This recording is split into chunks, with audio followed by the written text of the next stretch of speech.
And just to kind of reiterate what the criteria is for these cases, it's a minimum of 4 uses of a hair straightener, hair relaxer within a 12-month period.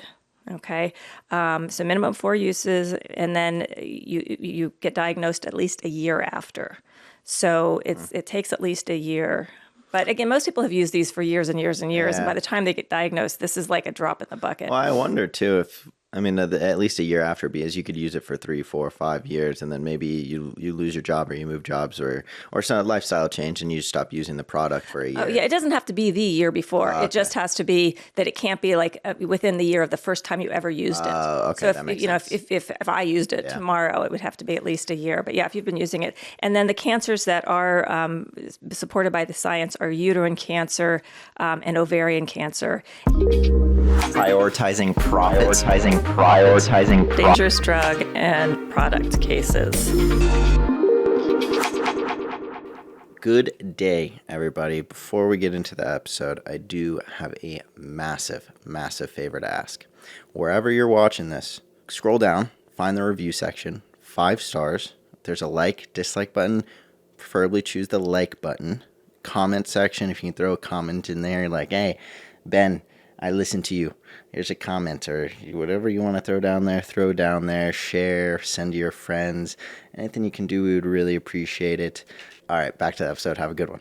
Welcome back. Another week, another episode. How are you doing? How are you feeling? How have things been? Well, things have been crazy. They have felt a little crazy lately, but this weekend actually has been really nice. It's been really nice having you and Christina down in town. We got to go to a political event yesterday for Mike Jetty, who is running for county attorney here in Pima County. And that was really cool because, as I'm sure Ben will pitch in and mention, as I'm sure you will mention, he's someone that you have had a really great relationship with in the past and met through mock trial.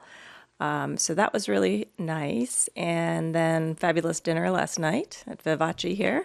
Yeah. All good. And doing the podcast on a Sunday instead of our normal Wednesday night because I am getting ready to leave the country, flee the country, as it were. I don't know about flee, but not fleeing. Actually, kind of somewhat hesitantly leaving, but we'll be in Germany for 2 weeks, visiting Peter's family, his parents, and his sister and brother and their families. So we actually will be missing 2 podcast episodes, unfortunately. 2 podcasts, yeah. But we will jam-pack this one with content. Oh, we'll jam-pack it, yeah. Yeah, speaking of Jetty, it was a good time seeing him. Mock trial, there's a mock trial coach, which was one of the teachers, and then he was the attorney coach that obviously has experience with trial work and is able to kind of give a lot more feedback on juries and judges and how to respond to objections, all that stuff. But he was a cool guy. He is a very cool guy. I think in high school it was interesting seeing an attorney who he had that kind of like cool guy strut. He was a prosecutor. He came in, he had like 2-3 phones on him. And it was like, holy heck, this guy's a big deal. But then he was very down to earth, messing around, just good personality, very funny. And then you sent me the email that he was running for Pima County Attorney, and I knew that I had to show my support. I wanted to see him because he's just such a smart guy, and I think it makes sense. And then I had no idea how bad the current one was and how much turmoil there was in the current office at the moment. So learning about his experience, and I mean he just got back from like Pakistan or something like that. Yeah. Coaching a lot of the prosecutors over there. So he has quite the resume, and he's got a battle ahead of him, but I'm feeling good for him. Yeah, it was really interesting. I mean, I really only knew him, through the mock trial program. But I mean, you guys were amazing.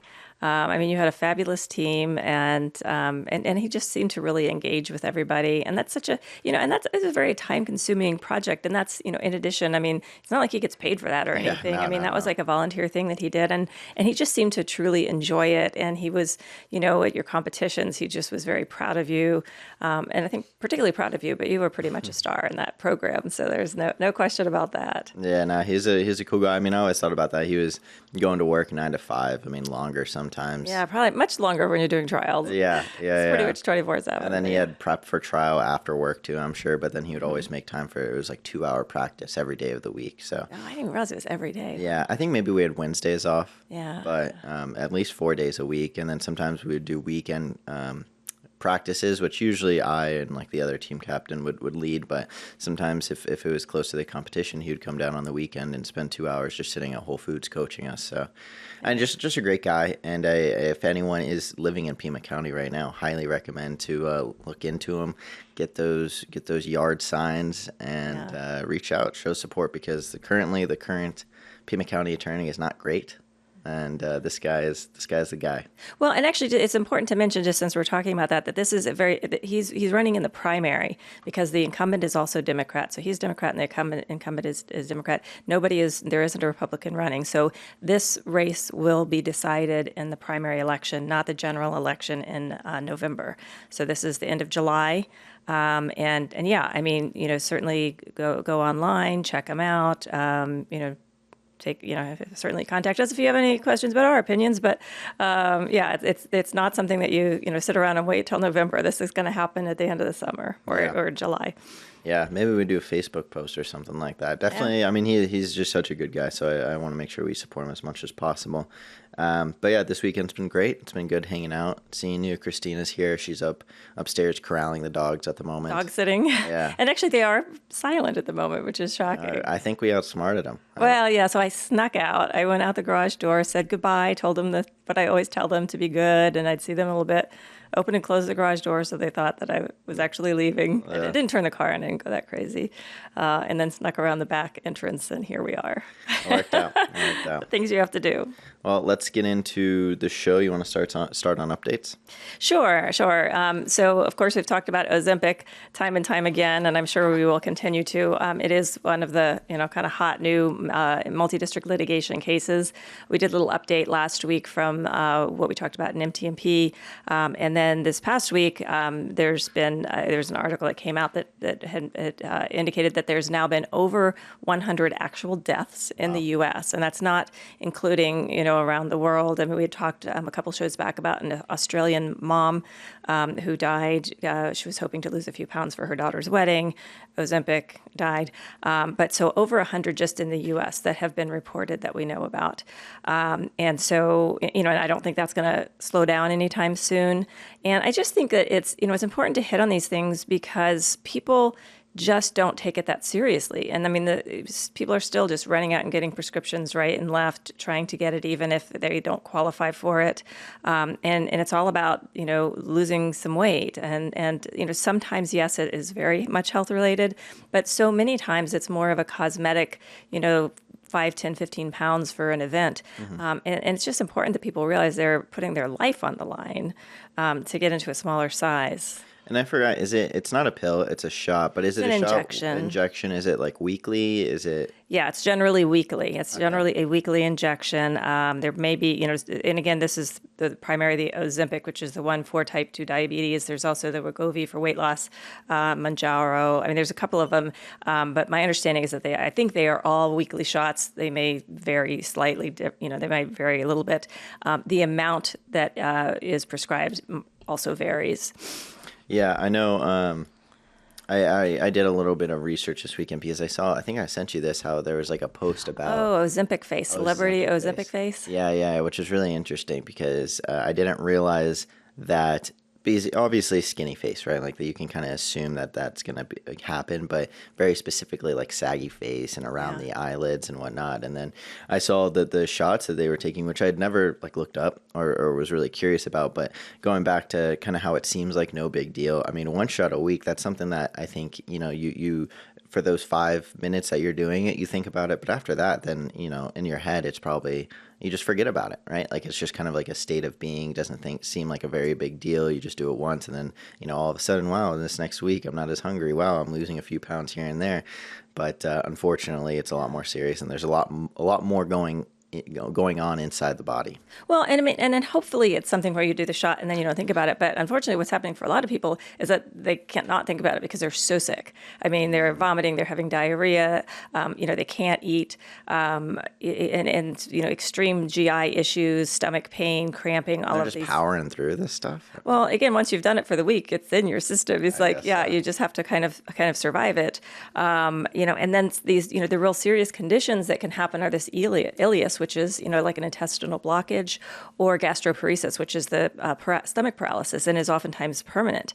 And a lot of people are like, oh, these people who die, they have multiple conditions, other situations, they're older, they're blah, blah, blah.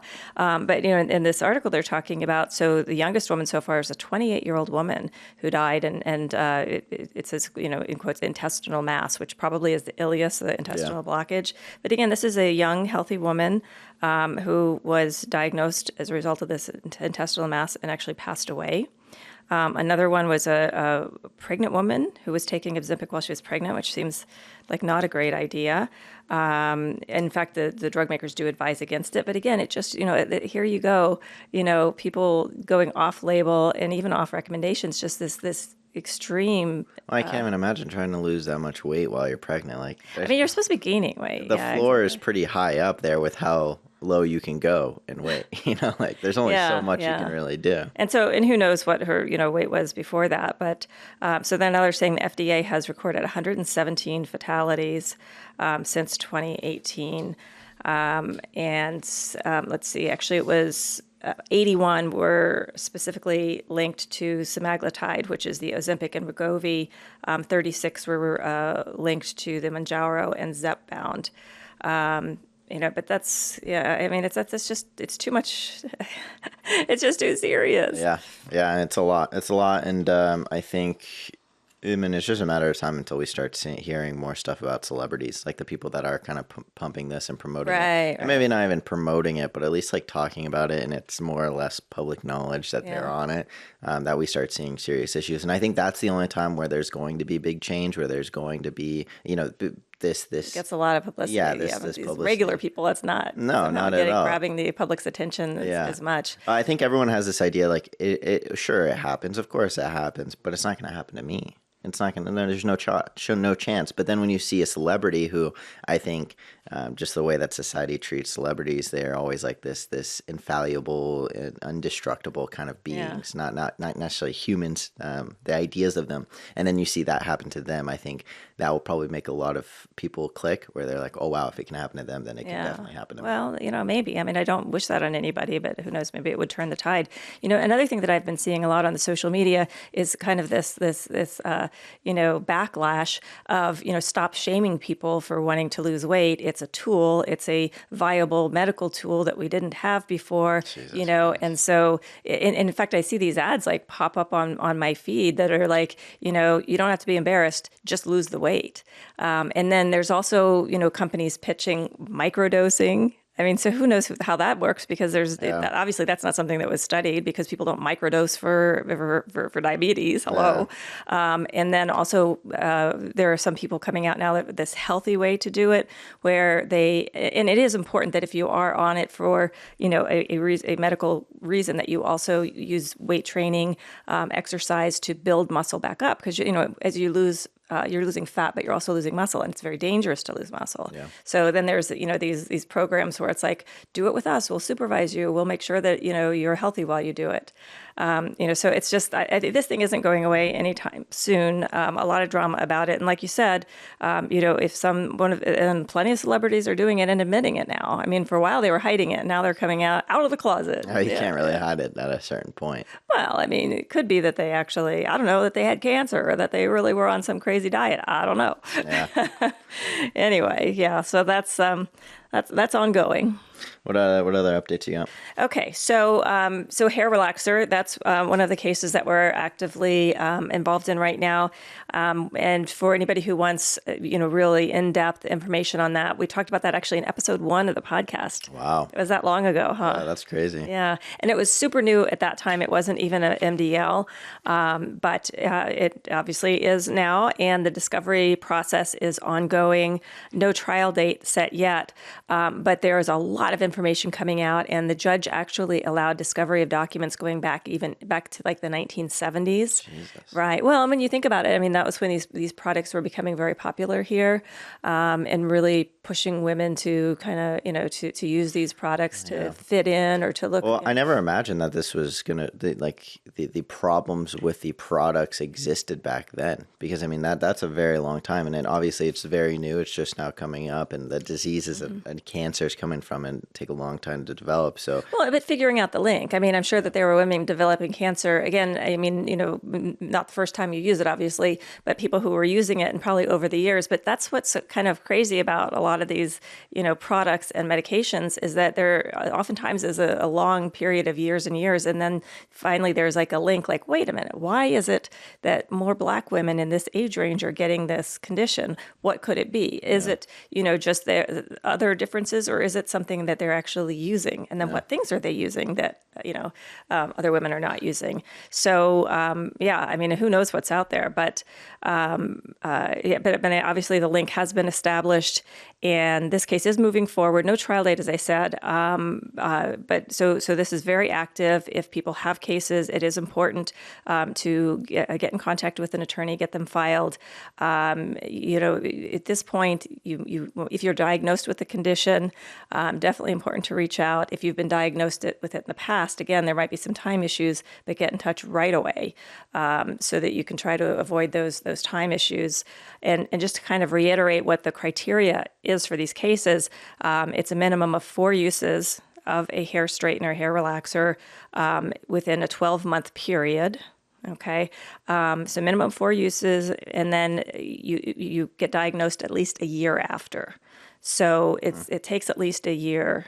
But again, most people have used these for years and years and years, and by the time they get diagnosed, this is like a drop in the bucket. Well, I wonder too if, I mean, at least a year after, because you could use it for 3, 4, 5 years, and then maybe you lose your job, or you move jobs, or some lifestyle change, and you stop using the product for a year. Oh, yeah, it doesn't have to be the year before. It just has to be that it can't be like within the year of the first time you ever used it. Okay, so if, that makes sense. If I used it tomorrow, it would have to be at least a year. But yeah, if you've been using it, and then the cancers that are supported by the science are uterine cancer and ovarian cancer. And people have asked, well, what about endometrial cancer? And endometrial cancer is actually a component of uterine cancer because endometrius is within the uterus. So, people say uterine cancer and ovarian, but yes, endometrial counts as uterine. I think it's an important distinction. It's interesting how attorneys have to learn the biology, human biology, and oh my gosh, details of it. So much medicine that I have learned, and it's weird because I feel like I know a lot about a little teeny tiny area, one particular disease.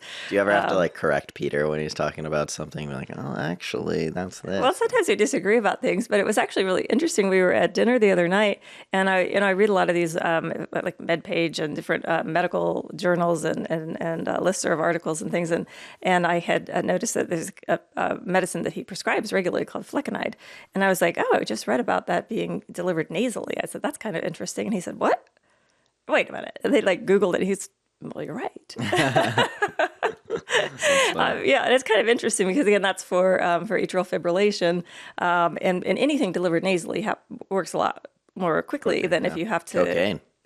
Yeah. Well, there's that, but I don't think most people swallow cocaine and then it has to go through their GI system to get into their bloodstream. But anyway.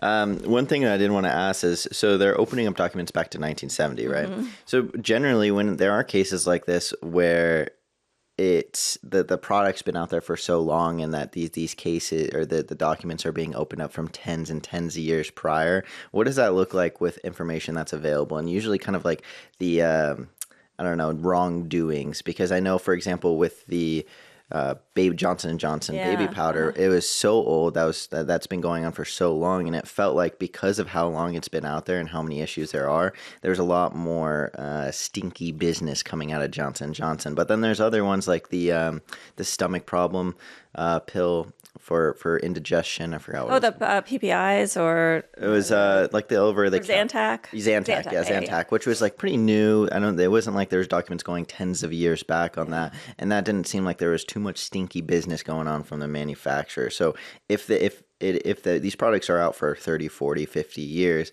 do we usually see some sketchy stuff going on? I think people have gotten a lot more sneaky and a lot smarter about how to hide things, in recent years and to destroy things. Yeah. And then I think back in the day they weren't, and there's all these typewritten things and mimeograph and they're kind of faded out and handwritten things. And so people just weren't so good about trashing them after a set period of years or something. So they just stuff them in boxes and files, and then they come out. And I think that's a real problem. But then I think we're also kind of shifting to the other side where, these days it's really almost impossible to delete things. Yeah. I mean, you think you've deleted it on your computer or your history or whatever, but it's somewhere at least out there. It keeps track of that you deleted it. Yeah. Maybe you can't access it, but it says, yeah, you deleted this. But I think people have gotten to a point where they are like, don't email about this, we'll talk about it. Don't document certain things. I mean, it's kind of sad. But yeah, and it's always surprising. We used to call them like smoking gun documents. I mean, you come up with something and it's like, whoa. And then of course, in Discovery, again, back in the day when they were like handing you physical documents, physical copies. I mean, you would have just rooms, full of file boxes of documents that it would take you years to go through, and they'd hide, the bad things were hidden in there. And now it's all they'll send it on a disc or whatever. Or not a disc, what do you call it even? They'll just send them, whatever, or electronically they will transfer them or dump them into a portal, something along those lines. But now, it's a big business of these companies that figure out like the key words to search for so that they can search through, a gazillion documents in 5 or 10 minutes or a day or something, as opposed to it taking you 2 years to physically manually going through it. Look at it with, and have human error and all that. Well, that was like a tactic back in the day too, right? It's just to like flood the attorneys with as much information, as much documents, even most of them useless documents, trying to hide those little nuggets of gold. So get away with less these days, I would say. Yeah. Well, yeah. So if anyone is having any issues with those hair relaxers, definitely reach out to us and go see a doctor. Is there any otother cases that you wanted to cover from MTMP? Yeah. So on the Tylenol autism cases, that one has taken a big hit, and that is one where the judge kicked out the witnesses. Therefore, the cases would get dismissed. And this is basically what happened in the bear hugger cases, where all of the cases got dismissed. And that is a big hit, and it's going to be a big delay. Obviously, it's going to get appealed. And so while it's kind of at a stall, certain people are still accepting cases on those. So they kicked out the witnesses. What witnesses? So the expert witnesses that are linking the autism to Tylenol. Why, they kicked all of them out? Yeah. Why? Well, the judge, I won't say they were biased, but for whatever reason, the judge believed that that was not sound science, and so said, no, we're not going to let you testify. And again, it's the same thing that happened in the bear hugger, and it just takes the case out at the knees. It's done for a while. And so that did happen, and then it got reversed, and that case is very active now. And so I'm hopeful that will be the same situation here. Now, that's only the federal multi-district litigation. There are state cases that are ongoing. And again, as those go and we see the verdicts coming in, that may help as well. I think a lot of people are now kind of looking at filing in state court as opposed to federal, because otherwise it's going to be on hold for a while. And I mean, do you know how many witnesses there were off the top of your head? It seems... Yeah, I don't. I'm assuming it's a good amount of them. And it's crazy to me that they wouldn't, he wouldn't look at a specific witness and say, okay, this doesn't make sense what you're saying, or maybe your character doesn't line up and you can't be trustworthy. But he's just going and saying, like, regardless of how many doctors and scientists there are saying that this is supported, I just don't even want to look at like the science. Well, I mean, the doctors have to, and scientists have to rely on the studies that are out there, and there are only so many studies that have been done. Yeah. But another thing that came out of the bear hugger litigation was that while it was basically dead in the water, then we had COVID. And then there was just a ton of studies that were done on airborne infections. But that was like lucky, almost like. I don't know if COVID was lucky. Well, it was lucky that the silver lining. Lined up the research, yeah. But in the period of years when people start looking at these things, more studies start happening, and people start being like, "Holy shit! If that's happening, this is a real big deal." And so more studies occur, and that may support our side, may support the other side. But the positive thing is that you get more information out there, whichever way it goes. knows? Yeah. You get more information. And so it's kind of like a hit a pause, which is unfortunate for the people with the pending cases. And I just don't know how that's all going to pan out. But I mean, it's that's the status, and it has changed. Whoa, real quick, before we get back into the episode, I do have a quick favor to ask. Big favor. Wherever you're watching this, TikTok, YouTube, Instagram, maybe Spotify, maybe iTunes Music, there probably are some stars somewhere on your screen, very similar to the ones I'm wearing on my shirt. If you're listening, just imagine a very handsome man in a star shirt. If you could give us 4, 5 stars, we would greatly appreciate it. It goes a very long way. And a like as well, a comment, any questions you have, we're always here, and the little things matter a lot. Thanks a lot, and see you in the episode. Well, that's a good point. That, I mean, just the fact that this case even kind of came up in the first place, whether or not that the witnesses got dismissed, it put a spotlight on the issue itself. Yeah. And it's going to lead a lot more people to kind of start looking in that area, start doing more research. And like you said, whether or not it goes in it can go in any direction. At the end of the day, it's for the best, because more information is just better. Well, and maybe it is, and maybe it isn't. And, if you want some more information on that one, we did really get into that in depth in episode 3 of the podcast.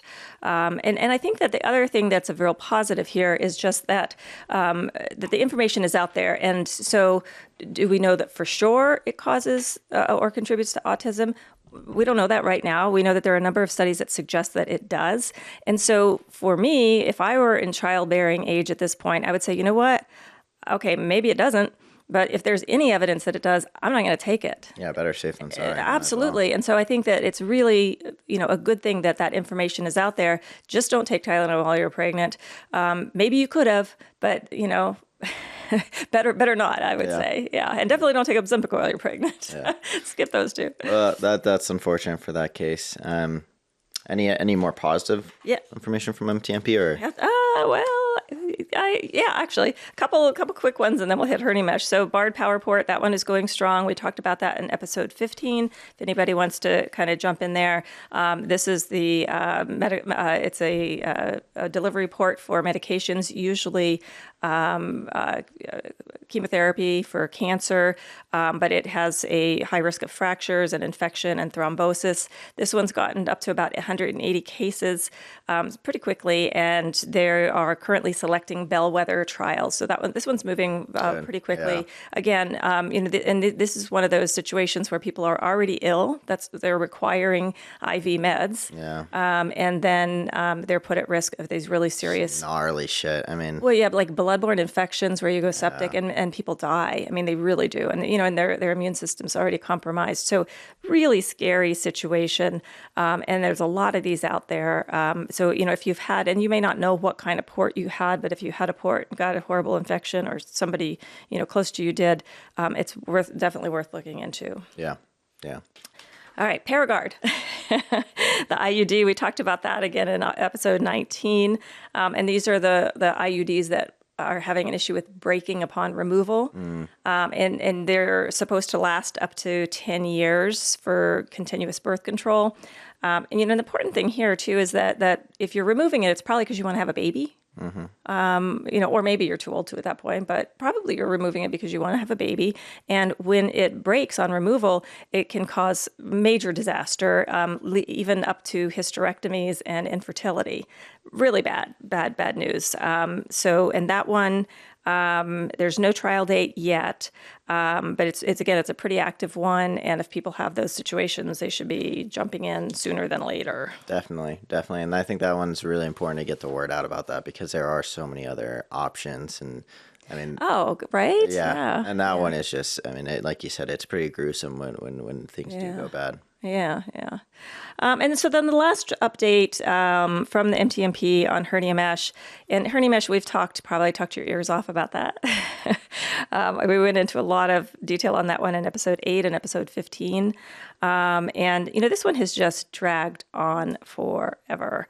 And I think a lot of people are getting pretty frustrated with it. A lot of clients, a lot of attorneys. It's somewhat surprising that it hasn't been resolved. There were, it was kind of starting to get resolved in some of the litigation. That was then put on hold. And so the judge is pretty frustrated as well. Good, thank God. Yeah, and just like, okay, this is enough. And so I guess what the good news is that something's going to happen one way or the other by the end of the summer. Wow. And what she said is, look, either you guys get this thing settled, or I'm going to start the remand process. A remand process. So so the remand process, and this is the big deal. This is where all of those thousands and thousands and thousands of cases. They start getting dealt with individually. Well, they start sending them back to their home courts. And so then there's like, it's the same thing that with the talc cases. I'm imagining just like mass migration of just like thousands of cases all going out across the country. Yeah. And it's... Well, and this happens a lot. So like in the Xarelto litigation, that happened with the Xarelto litigation. And I don't remember how many months later it was, but then the settlement did happen. Yeah. So basically she's saying one way or the other, this is going something's going to happen here. And so we don't know which way that's going to go. There are settlement discussions ongoing. And then, that remand process really puts the pressure on. Yeah. So I would say, again, we've said this multiple times, if you have a hernia mesh and you have had complications with it, now is the time to make sure you get into this litigation if you want to do it. Once there is a global settlement, you're not going to be able to jump in after the fact. Then you're going to have to fight your case in court. It's a lot longer. It's a lot more pressure and stress on you, and a lot more risk, obviously. I mean, yes, you could win, and you could win big, but you can also lose and get zero. And we've seen in these cases, they don't all go favorably. And it depends on the jury, it depends on the particular patient, the complications, that sort of thing. So something's happening, again, if you got hernia mesh, time is of the essence. And so with this remand process, because I know it's not good for either party. Like it really is just kind of like a shitty situation for both. And it seems like everyone involved in this is pretty tired, and it's been going on for a long time, and everyone wants to figure out a conclusion. And I'm assuming it hasn't, is because the negotiations they're not close enough, right? There's just not enough compromise on either side. What do you think the feeling is on the backside of things? Like, do you think the attorneys are going to be a little bit more impatient, or they are a little bit more desperate to get this solved? Do you think the hernia mesh companies are... do you think this put a fire under their butt a little bit here? Well, I think this development puts more of a fire under the butt of the company, because they're the one dealing with thousands and thousands and thousands of cases coming at them. The individual attorneys. I mean, there's so many good things for both sides about the multi-district litigation process, and basically that's undoing all of this. That's saying, well, we tried to do it the easy way. We can't. Didn't work. So now we're going to do it the hard way. Jesus. And it can be, depending on, from the individual attorneys, in how many cases they have. I mean, that can be a big stress. Depending on the size of your firm, having 2 or 3 cases get remanded could be a really big deal. If you have a huge firm, maybe having 50 cases getting remanded isn't such a big deal. But the positive thing from our side of, side of this whole mess is that when these cases get remanded, the attorneys group together. I mean, and they've already talked about there will be, joint training sessions where all of these documents and information from the cases that have been tried get shared. I mean, attorneys meet someplace, we meet in a hotel, we spend a weekend, all of the information gets shared. The people who've been in the trenches and tried the cases tell this is what worked, this didn't work. Yeah. And so people are then, kind of empowered to go out and try their own cases. Yeah. And then some of the smaller firms will band together with other firms if they need help on getting the cases worked up. And the beginning part, so the trial, yes, that's a huge, big ordeal.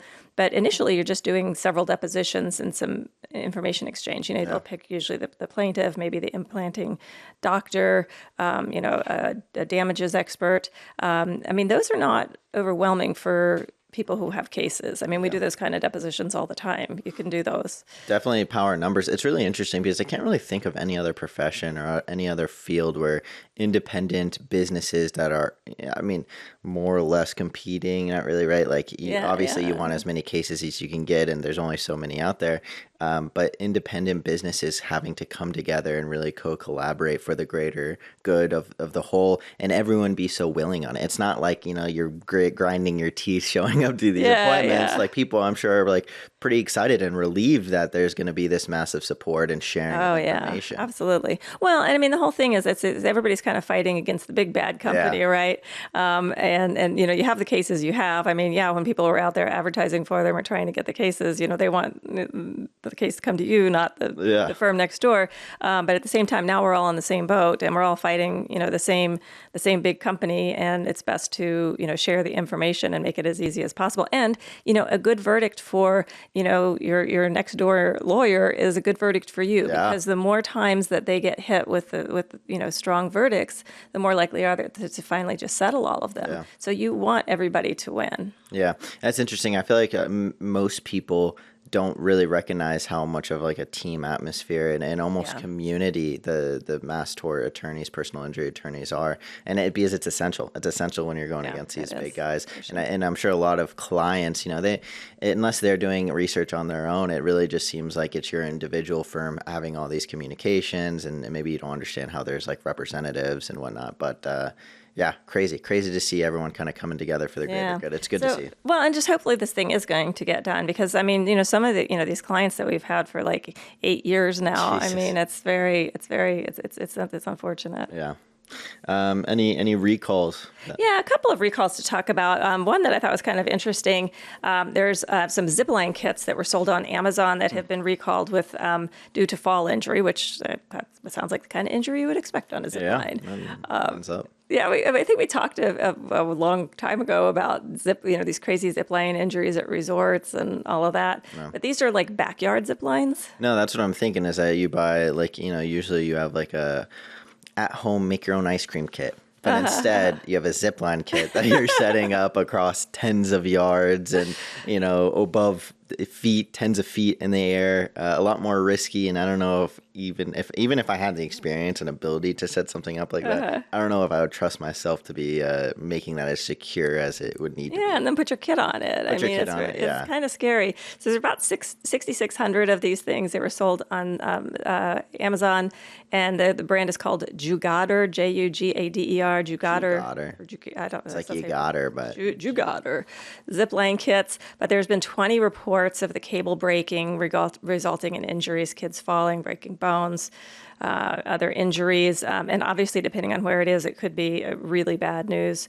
Yeah. So yeah, if you bought one of these things, they are generally sold on Amazon. They have been recalled. You can go onto the U.S. Consumer Product Safety Commission website, but it's a 160-foot long zipline kit. They were sold between March of 2020 and June of 2023, about $140. Made in Amazon. Made in Amazon. Made in China. So yeah, if you have one of these things, take a look at it. Get the thing down. Don't put your kids on it. Scary. Yeah. Probably. I don't know. I can't imagine setting that up myself, but it just sounds like such a bad idea. It's so crazy. It's so crazy. And you want, like, generally you see zip lines where it goes over, Grand Canyon, or you're hundreds of feet in the air. More than 160 foot line. It's like you want it to be a really exciting experience when you're flying through the air. And obviously you're not going to have something as crazy like that set up at home, but you're going to try to make it as crazy as possible because it makes it more fun, and then the risk's even higher. Yeah. So that, and then the other recall, and we've talked about these Tide Pods a bunch of times, but these things keep coming up, and and they do look tasty. I think we've discussed that. Delectable. We discussed that as well.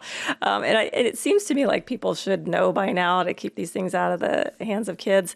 But there's another recall, and specifically with regard to the way that they were packaged, because they were in one of those bags with that little zip thing. Yeah. And that's, kids can get into it. So if you have to use pods, you got to keep them sealed up. Well, it also, now that you're talking about the Ziploc bags, when you go into like Walgreens or CVS and they have like the family size of candy, oftentimes they're in the same type of bags with the exact reseal, same keep it fresh. Yeah, the reseal for the Sour Patch Kids or whatever. And you have that right next to Tide Pods that are the same type of bag. They're literally on the same shelf in the pantry, and I could see the confusion there. Oh, and kids are like, ooh, I know, I just need to unzip, and they will have candy. Yeah, and I looks at it, and it's like, wow, that is colorful. That looks like it's packing a lot of flavor in there.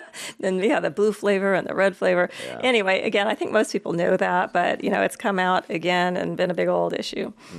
Any interesting cases in the news? Well, always interesting cases in the news. One that I just saw, just kind of added on here, and it doesn't involve lawsuit quite yet, but I suspect that it will, and it's definitely a dangerous product, is a woman, as I called it, the killer hemorrhoid cream. Wow. Like literally killer. And it's this hemorrhoid ointment, and it's from Vietnam. I cannot read Vietnamese, but the way that it's translated is called castor oil hemorrhoid extract. And a woman in California got this, used it, and died of lead poisoning. It had such a high content of lead. Yeah. Yeah. Wow. Severe lead poisoning. Thank you for tuning in, everyone. Again, just a quick reminder, wherever you're watching this, Spotify, iTunes, YouTube, TikTok, Instagram, wherever it is, I'm sure there's some type of review system, maybe a thumbs up in the corner of your screen, maybe a little speech bubble or the comment section. If you could throw a like, comment, review, we would really appreciate it. Thank you again for tuning in, and we'll see you next week. Then after they tested the ointment, they found the product contained 4% lead, which is a highly dangerous amount. How does this even get on the shelves? Well, now it's made in Vietnam, and there's a question about exactly how it can get here. They sell it online in Vietnam, and it looks like a relative. Oh, so it's going through Facebook is what it is. They're seeing it on Facebook. Yeah, okay. Yeah. And so, but I mean, and it should not be sold here because we have very strict regulations about products that could come into the U.S. In this particular case, it sounds like she had a relative who shipped it to her, but it may be available for purchase. Again, you can see it on Facebook.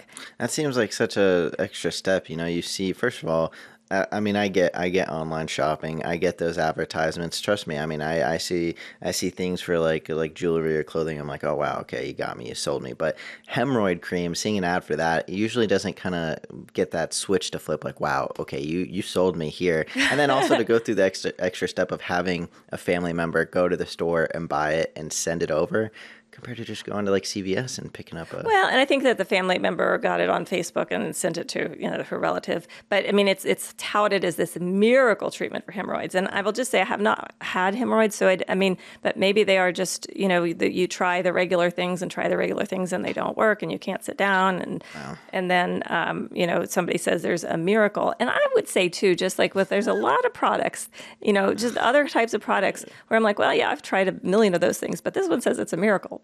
I see. I'm on the other side of it. If it says miracle, I'm like, okay, this is clearly not a very good product. Like, good products don't need to advertise themselves as miracles. Like the one fix all, best of the best, no matter what. But what if there's like all these people and all of these reviews saying, "Oh my God, my butt hurts so badly, and I used this once." I don't even trust reviews. They're usually you can buy. It's so easy. It's so easy to get like somewhat half decent reviews on it. I guess so. I don't know. That one just was like, oh my gosh. I mean, who would think that you could literally die from a hemorrhoid cream? Yeah. I mean, even the production level of it. I mean, that's like if it's a fatal level of a certain chemical, especially something like lead, it's like mercury. Like lead and mercury. You don't even have to know exactly how it interacts with the body, what the problem is. You just know. You just know that that's not supposed to be in the body. Yeah. Damn. Well, and you definitely don't want it near your butt too, because there's a whole issue of when like in college where people would do those butt chugging. Yeah. Because it goes directly into your bloodstream. So when people would put hard liquor into their butts, then they would be drunk like immediately. And you die from alcohol poisoning because it takes a lot less. Right. And you don't know how much you're putting in your butt versus how much. Unless you've been doing it a lot. You got to get your Unless you're an tolerance expert butt chugger. Your butt tolerance up a little bit. And start with a shot or two first time. You can slowly ramp up after that. Yeah. Well, I mean, that's of course, horribly dangerous. And I just remember like in college, people talking about it as a way to drink without having alcohol, having people calories. Actually do that in college? Yeah. I mean, use tampons and soak it in alcohol. Jesus Christ. Yeah. And, you don't have the calories by consuming the alcohol, but you still have the buzz, supposedly. Yeah. I mean, Of course, just people joke about it in college, like in the fraternity and whatnot. But there was never a situation where it was like, all right, guys, fucking pull out the fucking beer bong. Let's do it. Spread my cheeks, baby. Let's fucking get in there. I'm actually surprised. That sounds so fraternity-like as you say it. No, I mean, it's 100% a funny joke. It's somebody be like, all right, yeah, let's do this. But I think as soon as someone's pants come down, it's like, all right, joke's too far. Joke's way too far here. But as soon as a hairy asshole's visible, it's like, all right, this is not so funny way anymore. too far here. Let's just take the calories. It's all right. If we're trying to watch calories, let's have tequila instead of vodka. There we go. Really? Tequila's less vodka? I think tequila is supposed to be the, yeah. Oh, I always thought it was vodka, but what, oh well. Maybe I'm confusing him. Who knows? Who knows? Well, we don't want to give advice on that anyway. We do not recommend any of that. Yeah, don't, if you're trying to save 10, 20 calories on drinking, just skip a meal or Ozempic. And then there you go, no butt chugging. There's Ozempic instead of butt chugging. All right, that was a joke in case anybody couldn't tell. What other interesting cases? Well, Goofy is being sued. Goofy. In fact, so I don't know if you noticed when you came down here, there was your Goofy that I had washed for you was here because I had him here since he reminded me of the Goofy lawsuit. Yeah, pool. Yeah, I had a pillow pet for anyone unfamiliar. It was like 8th grade. I went to Disneyland not first time, but everyone was. As a group, yeah, a group, big group. Everyone's obsessed with pillow pets. Never fucking got it. All it is, it's a pillow, and then you like have a Velcro strap, and then the corners are then somehow legs because it's I don't know, but it's like a pillow with like the character's head on it. But I mean, and so you laugh about it, but this is like something you still have. Like literally, I just washed this thing for you. That's true. And so it was obviously a significant thing. I don't know how many things you have from 8th grade, but it's just one of those things where you feel weird throwing it away. You don't need to use it, but at the same time, you're like, it feels wrong. Just. It can stay at your mom's house. Yeah. Anyways. Okay, so Goofy's getting sued, and there was a traumatic collision. And so at Disneyland how these characters are all in their big furry suits and whatever, and they are roaming around. And I didn't realize this, but they also have a handler. So there's like another employee who goes along with them, which kind of makes sense because I guess it's difficult to see out of those things. Well, sure enough, Goofy knocked over this woman, causing her pretty serious injuries, drove her into the hard cement floor, fell on top of her. She suffered severe traumatic, debilitating, and permanent physical injuries, emotional pain and suffering, all of these things. So there is a big old a lawsuit against Disney for this. The description drove her into the cement like he curb stomped her or something. I mean, I'm assuming this was just like a knock into, and then everyone kind of starts tumbling, and I'm assuming she's elderly with all these damages. Well, probably not. I don't know. I mean, if anybody who falls and has like a big Goofy fall on top of them on cement, I mean, I think you could get injured. Yeah, that's fair. So I don't know, they don't describe, a lot of detail on that, but, it's interesting because these other employees, that's like, and it makes sense that you would have to do this. I can't imagine walking around on one of those things. I don't know how you don't sweat to death. I mean, in summertime when it's popular anyway. I think some of them set up like little fans, like the hand fans that just tape it to like the top of the bed. I don't know. Yeah, but see, all of these things in there make it heavier and heavier. And you have to have a relatively large person, I would think, to fill out this big suit. I don't know.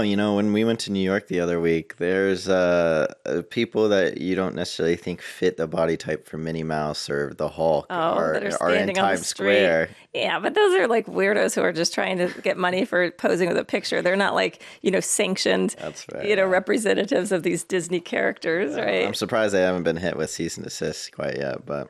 Well, all sorts of, copyright or patent violations. But anyway, it does make sense that you should have somebody guiding the person. And I guess that person slacked off. And sure enough, there you go. Goofy is being sued. And so I'm assuming this is just Disney essentially getting sued here. And I mean, there's no way it's like the workers are going to be. Well, they do sue the worker as well. But I mean, the worker's going to be defended by Disney and covered by the insurance as long as they're in the course and scope of their employment. But you name everybody in these things. So it's, Goofy and everybody else. Mm. What else? So on the Disney situation, this one happened a few weeks ago, but we just hadn't kind of gotten to it. But I figured if we were talking about Disney and lawsuits, here we go. There we go. And this was actually a really sad situation. It was a doctor who had been at Disney Springs restaurant and actually died from severe allergic reaction to the food. And this was it was the Raglan Irish Pub Restaurant, and this is the one in let's see, Disney Springs. Oh, so it was the Florida one, and so she actually specifically asked the server multiple times if they were able to make allergen-free food, and of course they say yes. And Disney's pretty big on all of that stuff. Is it like just straight allergen, or is it specific, like peanuts? No peanuts, please. So on hers, it was specific to peanuts and dairy.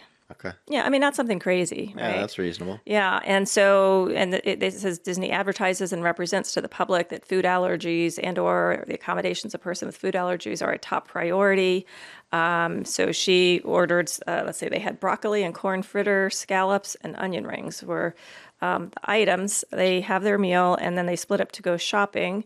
There's a whole entertainment complex there, and about 45 minutes later, while she's in Planet Hollywood, she can't breathe, and she collapses. They used an EpiPen, and she literally died. That's crazy. That's Right. crazy. I thought allergy reactions happen like pretty instantly. I mean, as soon as it starts like touching the tongue, throat, going down, you know, it starts getting irritated 45 minutes after. That seems like quite Yeah, a I think bit. it depends. It probably depends on, which types of allergies, if it's a skin allergy or, some of the things that you eat. Because if you think about it, like with dairy, if you're slightly allergic, it's gonna go through your system. You're gonna have diarrhea and all. So I guess it has to get into But with like peanuts, and if she's not breathing, because I mean, Christina always likes to say I was like poisoning her. Definitely wasn't. I got a protein shake in the morning at one place, and I thought it was just a chocolate protein shake, and she's allergic to peanuts. She's like, "Is there any peanuts, peanut butter in it?" I was like, "No, it's a chocolate protein shake. It should be fine." Oops.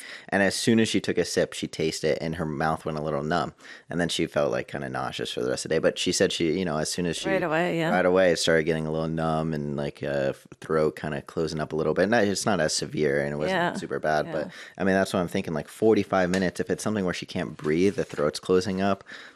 Usually it takes. Well, so it's a pretty strong case because the medical examiner's report came out, and her cause of death was anaphylaxis due to elevated levels of dairy and nut. Wow. So, I mean, I think it's going to be a pretty strong case. I don't know about how that timing all pans out, but yeah. So, big old bad situation there against Disney. Yeah, I mean, I think Disney is obviously pushing inclusivity and all that, as they should. Yeah. But I think, like, I don't know, even the dishes that they ordered didn't seem like it would have peanuts or dairy in it as well. Well, yeah, breading maybe. I don't know. I don't know. But, well, one last one before we kind of tie this up, just because we're on the allergy thing, and it goes back to a topic from Life, Liberty, and Lattes, which was and oat milk. So there's a lawsuit against Starbucks for an allergic reaction, and this happened in Arkansas. And a man ordered, he has allergies to dairy, and he ordered an apple crisp oat milk frappuccino. And they accidentally used milk instead of oat milk, and he did go into anaphylactic shock. He did not pass away, but he had went into respiratory distress, used his EpiPen, and called 911, and they were able to get it under control, and he survived. But again, some of these allergies are very serious. Yeah. And so double. I guess although I can't even double check on that, because I'm sure you look at the thing, because there was one time I ordered a vanilla. I mean, this happens all the time. Honestly, I order a vanilla latte and they forget the vanilla. Oh. They like just consistent. I mean, not consistently. It's probably like once a month this will happen. Yeah. But it on the little tag it says it, yeah. vanilla. I mean, if you're looking at it, you're trying to be safe. Oat milk. The only way you can test it is by drinking it at that point. Yeah. Well, and I do think, and also if you have this apple crisp, I mean, when you put a whole bunch of other stuff in there, I think it's less obvious. I think if you just have a plain latte and you have oat milk versus dairy, you're going to notice it more quickly. I did actually when I was really cutting out dairy for like 90 days, and I had ordered, I guess it was an oat milk latte, and I remember I took one sip, and this was before I decided I liked oat milk, and I was like, oh, this is so delicious. I still wasn't used to the transition, and I was like, oh, but it's definitely not what I ordered. Give it back. So anyway, but yeah, if you've told an establishment about an allergy and requested something, I mean, I think lots of restaurants, I'm always surprised at how many times they ask you, is this okay? Do you need any, I mean, it's almost standard fare now to ask if you have any allergies or food restrictions. Yeah, I think especially with peanuts and I mean, I think that's like the most common one. I can't really think of any other ones off the top of my head, but I don't know. It's also interesting too because a lot of these establishments where like there's a risk. If there's a risk is if you mess up the order, obviously someone can die. But these same establishments, it's not like they're making a ton of money. You know, some of them minimum wage, slightly How more well than minimum trained and wage. everything, Yeah, you know, young kids as well. Mistakes are made, Yeah. but it's just unfortunate in these situations where the stakes are just so high. Yeah, well, and luckily this guy had his EpiPen handy Yeah. and knew what to do and reacted right away. So, Yeah. anyway, Alrighty, well, yeah, we are kind of coming to a close. Is there anything else you wanted to add in here or close out on? I don't think so. I mean, like I said, it's going to be a little bit of a break for the next one, but when I come back, I will have tales from Germany. It will be a little Deutschland. bit of a break. We'll still be uploading some of our shorts. Definitely be sure to check out our YouTube, Instagram, Facebook, TikTok, and wherever you're watching it.